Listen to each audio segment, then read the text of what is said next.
Takbo tayo.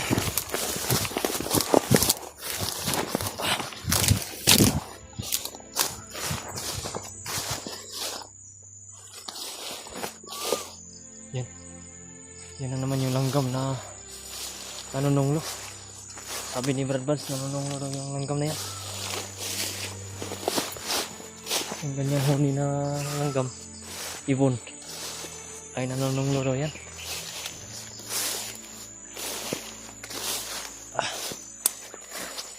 Tayo ngayon. Dandahan lang tayo palagi.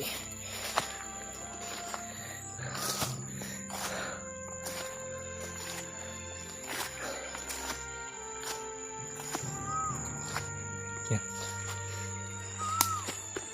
Ano kaya yung langgam na yan?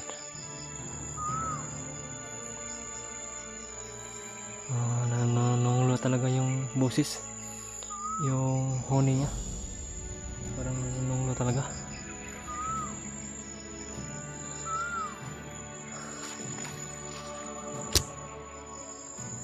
Ayun mga tol. Grabe yung pinatay ko kanina. Silent kill lang yung gamit ko. Orasyon at saka mga judo-judo lang. Hindi po tayo pwede na magpaputok. Kasi ang dami talaga nakakalat. Hindi natin alam, baka madinig yung putok. Ay alerto sila. Talagang alerto sila. Kasi naka-alerto na sila una pa lang. Nagmamasid lang din sila, kagaya natin.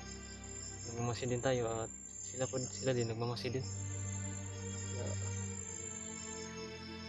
Dandahan lang talaga tayo sa ating pag-atake. Siguraduhin po natin na walang bakas. Siguraduhin natin na patay talaga yung ating tinitira. Hindi na makasumbong. Yung sabi ko nga na target lock nila kami lahat. Hindi natin alam kung may mga espiya dito sa paligid.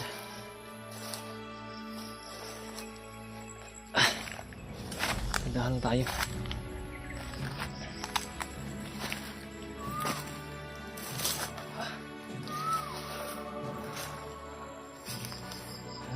Sigurado na walang sablay yung mga paglalakbay natin. Yun yung hindi ko pa nalimutan yung sabi ni Brad Raymond na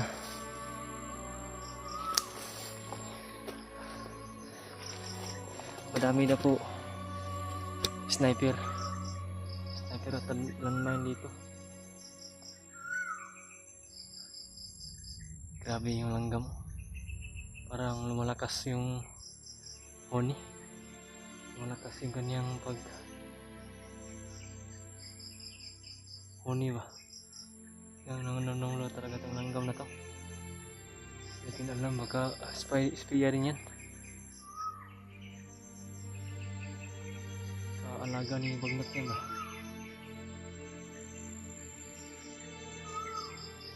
Alerto talaga tayo palagi.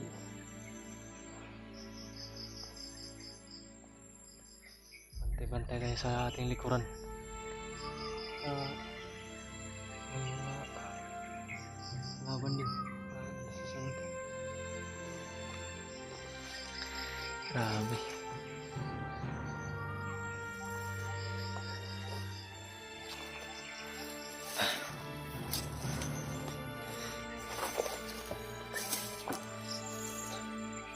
May mga saging dito.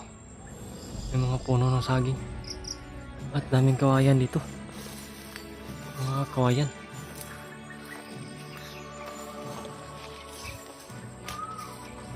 Gandahan lang po palagi.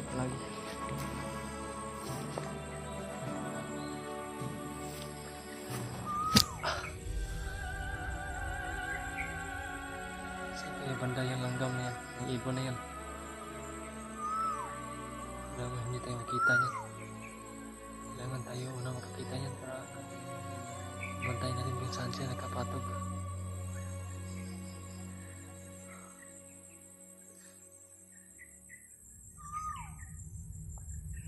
Daming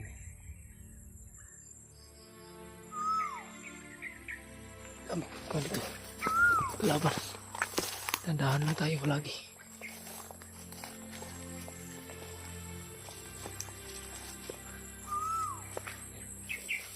Ano ba yan? Saan kaya yung ibon yan?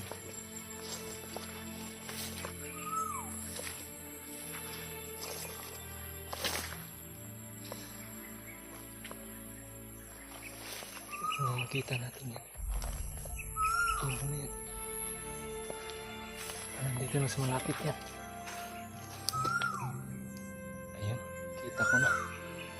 Kita ko na yung ibon. Ang itim pala yung ibon na yan. Parang uwak din. Ayan, lumipad. Ayan, ayan. Hindi tayo nakita nun.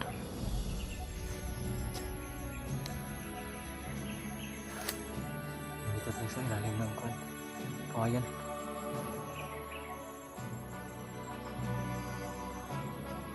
Sana kaya yung mga kasamahan ko ngayon?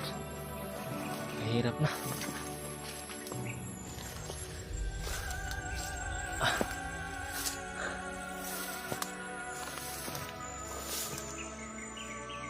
Okay lang hindi tayo makakita ng isang kasama ngayon. Okay lang yun. Ang importante po ay hindi tayo mapalagay sa pahamak. Wala nang nadagdag na problema. Ito lang naman yung problema talaga. Ang pagkawatak-watak namin. At kung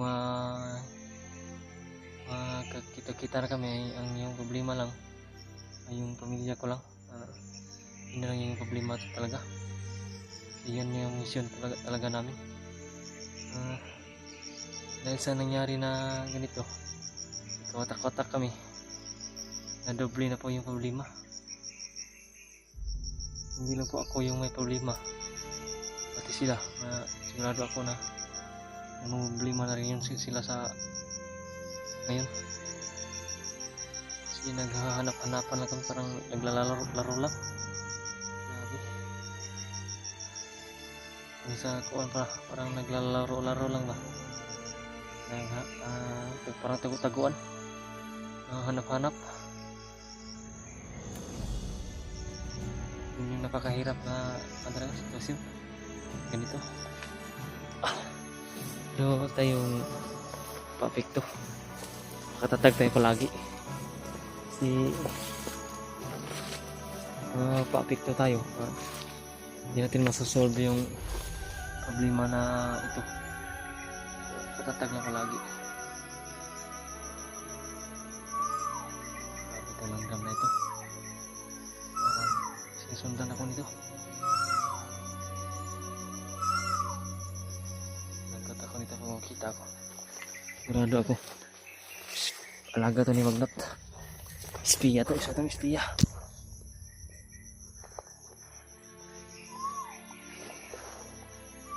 Dito lang ako. Tago muna ako mga tol. Para hindi tayo makita. Siguro nakaamoy yan ba? Kaya bumalik. Umikot lang pala yun paglipad niya kanina. Umikot lang siya. May naamoy siguro yan. Baka naamoy ako yan. Hindi natin alam. Dapat na manigurado talaga tayo.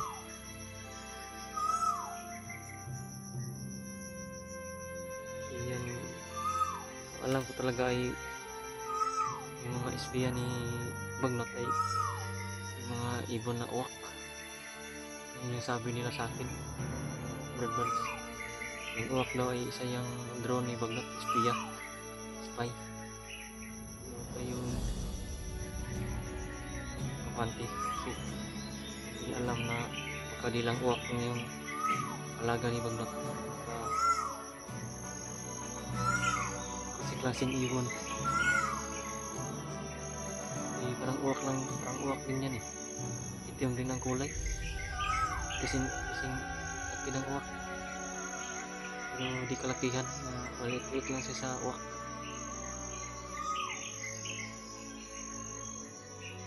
Dito lang muna tayo mga tol. Tago lang muna tayo.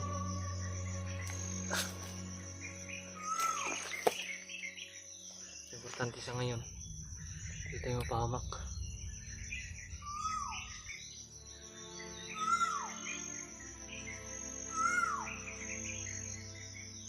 Para ang dagdag na problema.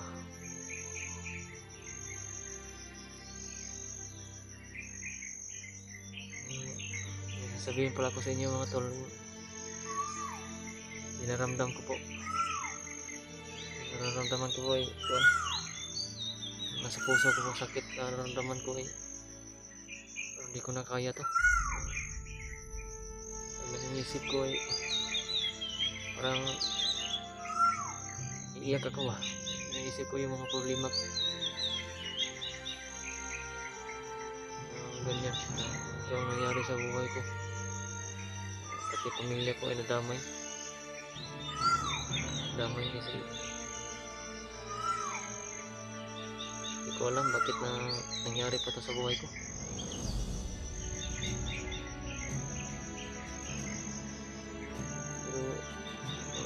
Pero manalig lang tayo palagi, so katatag lang po ako palagi. Hindi ko pa mapapawala ng dalangin, dasal. Sakitin ko pa palagi talaga yung Panginoon. Yung sabi ko nga sa inyo, importante talaga na huwag natin kalimutan yung Panginoon. Grabe yung ibon na yan, parang nagmamasid talaga ba. Hindi din alam parang pinagmamasid na amoy niyan. Tayo ang naamoy niyan.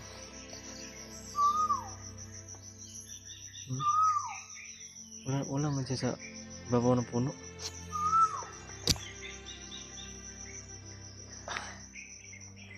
Saan kaya nga nagkapisto? Dito na tayo.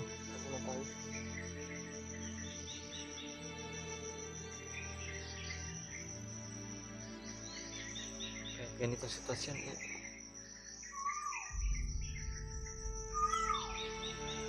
Hanggang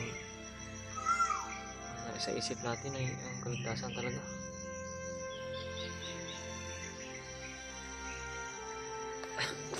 Parang nawala na. Meron pa. Andyan pa. Sabi yung langgam na yan eh. Ibon na yan. Saan kaya yan?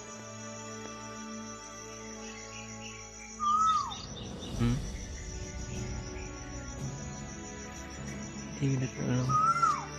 Hanggang banda. Baka huni-huni lang yan. Huni lang yan. Huni lang. Baka tinatakot na tayo yan.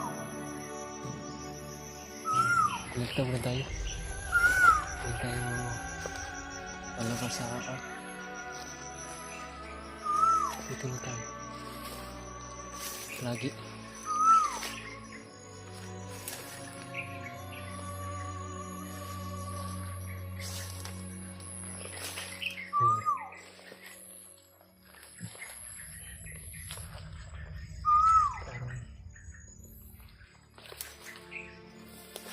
Saan kaya yan?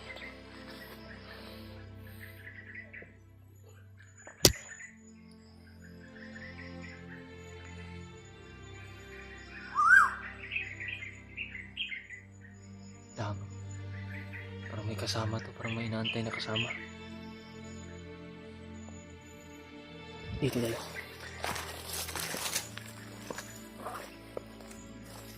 Dito tayo.